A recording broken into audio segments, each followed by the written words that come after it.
आज हम बात करेंगे एक ऐसे संत के गूढ़ वचनों की जिनकी शिक्षाएं न सिर्फ भारत में बल्कि पूरे विश्व में आत्मज्ञान के प्यासे लोगों को मार्ग दिखा रही हैं। हम बात कर रहे हैं श्री निसर्गदत्त महाराज की। निसर्गदत्त महाराज एक गृहस्थ साधक थे जो मुंबई की एक छोटी सी दुकान में बीड़ी बेचते थे। वे कोई पारंपरिक साधु या गुरुकुल में पढ़े व्यक्ति नहीं थे। फिर भी उन्होंने जो आत्मबोध प्राप्त किया वो आज भी लाखों लोगों के लिए प्रेरणा है। उनकी सबसे प्रसिद्ध पुस्तक आई एम दैट उनके संवादों का संग्रह है, जिसे पढ़कर कई लोगों की जीवन की दिशा ही बदल गई। महाराज का सबसे प्रसिद्ध कथन है, मैं शरीर नहीं हूं। पहली बार में ये वाक्य बेहद साधारण लगता है, लेकिन इसकी गहराई को समझना अपने आप में एक साधना है। जब महाराज ने कहा कि मैं शरीर नहीं हूं, तो वो सिर्फ एक दार्शनिक विचार नहीं दे रहे थे, बल्कि वो हमें हमारी असली पहचान की ओर इशारा कर रहे थे। आमतौर पर हम खुद को अपने शरीर, नाम, जाति, धर्म, पेशा या विचारों से जोड़ लेते हैं। हम कहते हैं, मैं डॉक्टर हूं, मैं स्त्री हूं, मैं गरीब हूं, मैं सफल हूं। लेकिन क्या ये सारी पहचानें स्थायी हैं? क्या यही हमारा सच्चा स्वरूप है? बचपन में हमारा शरीर छोटा था, फिर वो बड़ा हुआ। चेहरे बदले, आवाज बदली, आदतें बदली, लेकिन मैं का भाव जो भीतर से महसूस होता है वो नहीं बदला। वो मैं जो देखता है, महसूस करता है, जानता है, वो स्थिर है। वही आत्मा है। शरीर तो एक वस्त्र की तरह है जो समय आने पर बदल जाएगा, लेकिन आत्मा वो ना जन्म लेती है ना मरती है। जब निसर्गदत्त महाराज ने ध्यान की शुरुआत की तो उनके गुरु ने उन्हें सिर्फ एक बात कही, केवल मैं हूं की भावना पर ध्यान दो, किसी और विचार को मत पकड़ो। ना कोई मंत्र, ना कोई पूजा, सिर्फ मैं हूं की शुद्ध अनुभूति।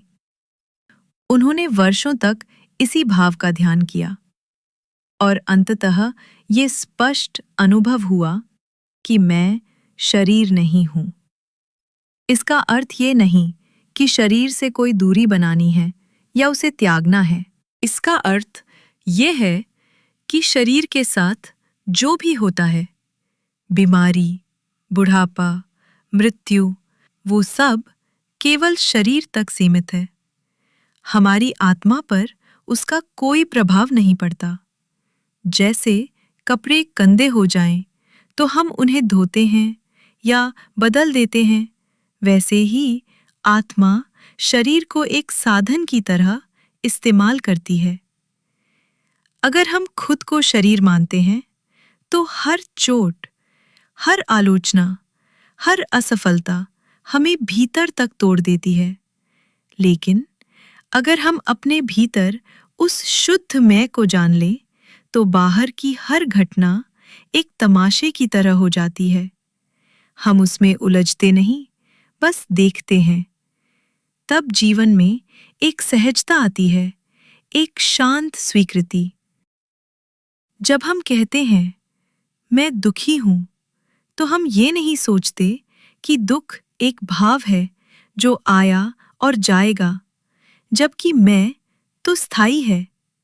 निसर्गदत्त महाराज कहते हैं कि अगर आप केवल देखने वाले बन जाएं, अपने विचारों, भावनाओं, शरीर की गतिविधियों के साक्षी, तो एक दिन आपको अपने भीतर का शुद्ध अस्तित्व स्पष्ट रूप से दिखाई देगा।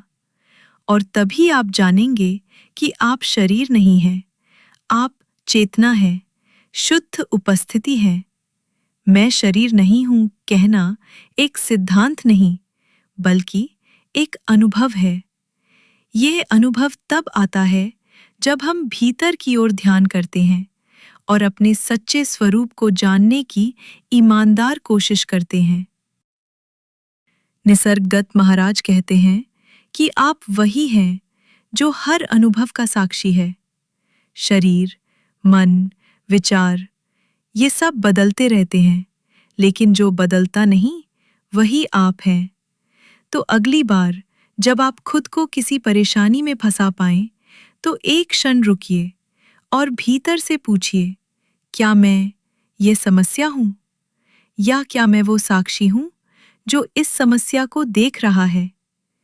यही प्रश्न ही धीरे धीरे आपको उस दिशा में ले जाएगा जहां आप जानेंगे, शरीर नहीं हूं, मैं शुद्ध आत्मा हूं। धन्यवाद।